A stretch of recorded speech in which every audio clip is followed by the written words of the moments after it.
ఇవాల్టి సభ మిగతా సభల కంటే ప్రత్యేకమైంది. ఇది కన్నీళ్ళు త్యాగాలు కలిపి ఒక దండ గడితే ఆ దండ లాంటి సభ ఇది. నేను ఇందాక వచ్చిన తర్వాత మాట్లాడుతున్నారు, వేదిక మీదకి వచ్చేంత వరకు చివరి సీట్లలో కూర్చున్నా.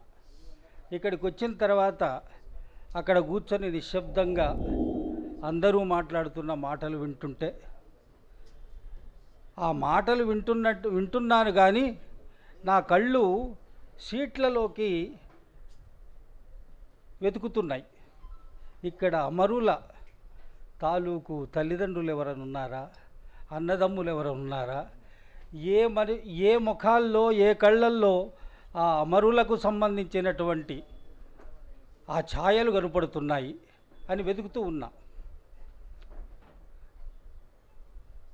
నాకు ఈ పుస్తకంతో ముఖ్యంగా విప్లవ్ విజయ్ రాసిన పుస్తకము, వాళ్ళు ముందు రాసిన పుస్తకం అటు పక్కన పెడితే, ఈ పుస్తకం నా చేతికి ఒక 4 రోజుల ముందు అందిన తర్వాత మా తగుళ్ళ గోపాలు దీని గురించి ముందు మాట రాశాడు. అది చదివిన తర్వాత లోపలికి వెళితే మొదట మహబూబ్ పాషా గురించి, తర్వాత నరహరి గురించి రాసినవి ఉన్నాయి. నరహరి నేను ఎంత దగ్గర వాళ్ళమంటే, నేను నరహరితో కలిసి జాపాల వెళ్ళాను. నరహరితో కలిసి ఇబ్రహీంపట్నం ఏరియాల్లో తిరిగాను. నరహరితో కలిసి ఇబ్రహీంపట్నం చెరువు పక్కన జరిగిన మహాసభలో పాటలు పాడ్డాను. నాకు ఒక సంచి ఉండేది, దాంట్లో ఒక కంజర్ ఉండేది, పాటల పుస్తకం ఉండేది. 85, 87 ప్రాంతాల్లో నేను ఎంఏ చేసేటప్పుడు, ఆ తర్వాత 2-3 ఏళ్ళు ఈ ప్రాంతాల్లోనే ఉండటం వల్ల ఇక్కడ జరిగేటువంటి ఎస్ఎఫ్ఐ ఉద్యమం, డివైఎఫ్ఐ లేదా ప్రజానాట్య మండలి, ఇక్కడ శాంతారావు గారు ఉన్నారు, ప్రజానాట్య మండలి, ఈ ముషీరాబాద్ గల్లీలు కానీ, ముఖ్యంగా ఇబ్రహీంపట్నం ఏరియాలు, బుచ్చిరెడ్డి అనే కామ్రేడ్ వల్ల నరహరి అతి దగ్గరగా పరిచయము. ఆ చిక్కడపల్లి పక్కన సందులో బుచ్చిరెడ్డి ఇల్లుంటే అక్కడ నరహరి మనసుకు దగ్గరగా వచ్చిన మిత్రుడు. అతని త్యాగము, అతని మరణము అతనికి సంబంధించింది దీంట్లో ఉంది. మహబూబ్ పాషా నరహరి వల్ల నాకు మహబూబ్ పాషా వీళ్ళిద్దరిలాగే ఆయన తెల్ల పైజామా, తెల్ల లాల్చి, మెడలో ఒక గళ్ళ తువ్వాలు మహబూబ్ పాషా. ఆయనకి పంచదార తినడం అంటే ఇష్టం. మహబూబ్ పాషాకి నేను కలిసినప్పుడు నాకు తినిపించిన స్వీటు పంచదార. ఏం మనుషులు, ఏ ఉద్యమము, ఏ రకమైన త్యాగము. ఇవాళ సీటు రాకపోతే బాధపడే మనుషులు, 4 ప్లాట్లు కొనుక్కోకపోతే అయ్యో మనం ప్లాట్లు కొనుక్కోలేక డబ్బులు రాలేదు అని బాధపడే మనుషులు, అయ్యో నేను ఉద్యోగంలో ఉండగానే గట్టిగుండంగానే ఒక 2 ఎకరాలు కొనుక్కుంటే పోయేదని బాధపడే మనుషులు, వందల ఎకరాలు త్యాగం చేసిన వాళ్ళు మనం సునాయాసంగా మర్చిపోతున్నాం.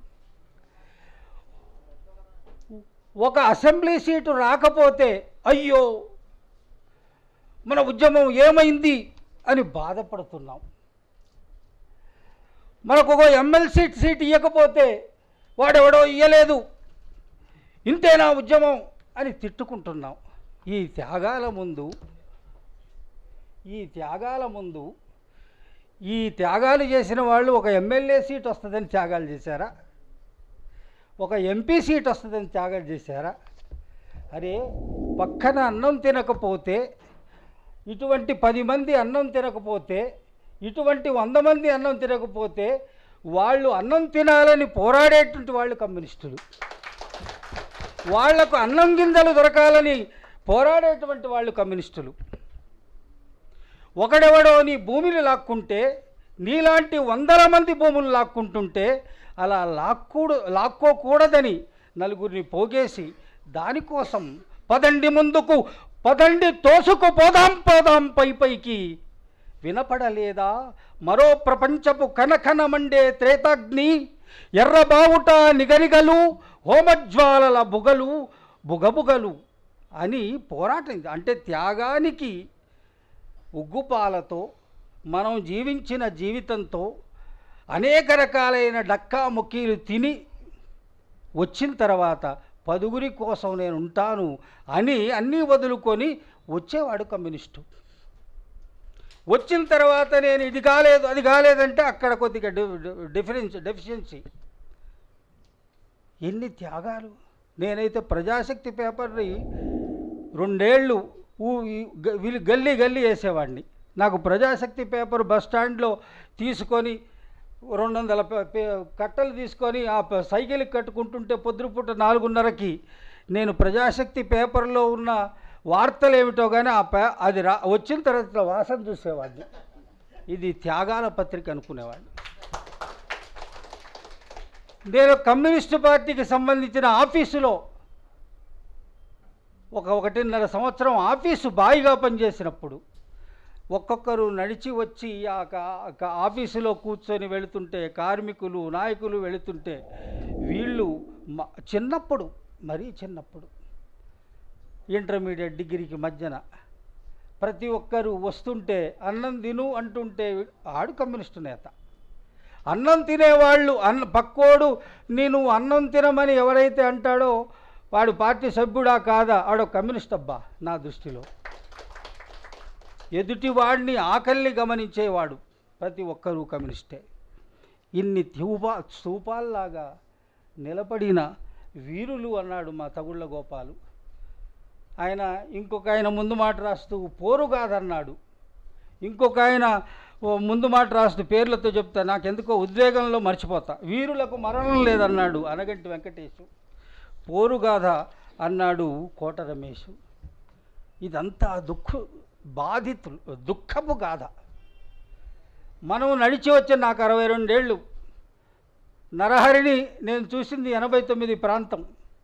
87, 85, 87, 85, 86, 87, 88, 89 చివరిలో నేను మళ్ళీ చదువు కోసం రాజమండ్రి పోయా. అప్పుడు నరహరి కనిపించాడు, మహబూబ్ పాషా కనిపించాడు, మాటల్లో అక్కడ రఘునాథ్ కనిపించాడు, మారెల్లి కుమారస్వామి, రాగిరెడ్డి, వీరారెడ్డి, ఎంతమంది తల్లులు, ఎంతమంది తండ్రులు, వీళ్లకు సంబంధించినటువంటి కుటుంబాలు ఒక్కొక్కరు జీవితాన్ని అట్లా ఈ సమాజం కోసం ఇస్తే ఎవరూ రాయరండి, ఎవరూ వాళ్ళ గురించి పట్టించుకోరు.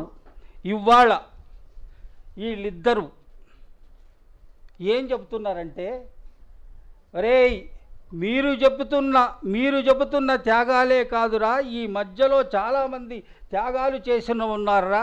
ఇందాక నా మిత్రుడు చెప్పాడు రవి, ఏమన్నాడంటే శ్రామిక వర్గాల్లో 100,000 మంది చచ్చిపోయారు, దానికి సంబంధించినటువంటి చరిత్ర రాయాలి. నువ్వు నీ చరిత్రను చెప్పకపోతే ఇంకెవడు చెప్పడు. అందువల్ల విజయ్, విప్లవ్ లాంటి వాళ్ళు ఎక్కడివక్కడ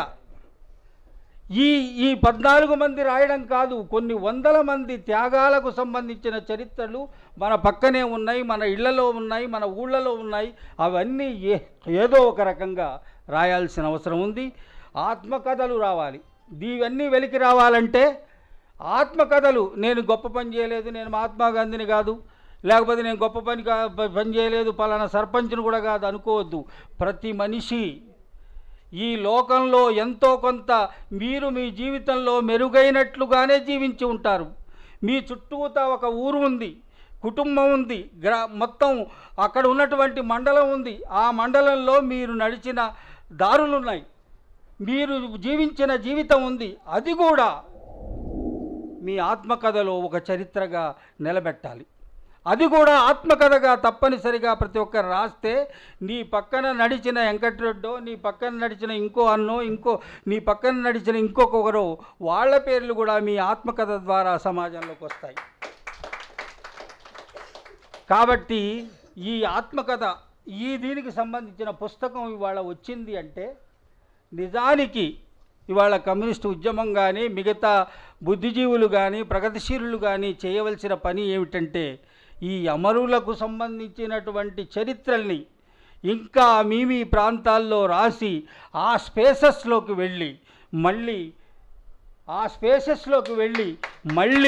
ఒక ఉత్తేజితమైనటువంటి ఒక నిర్మాణం చేయాలి.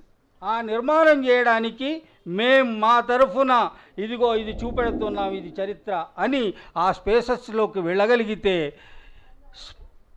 స్తబ్దంగా ఉన్నది అని చెప్పుకునేటువంటి ఉద్యమం అది స్తబ్దంగా ఉండదు.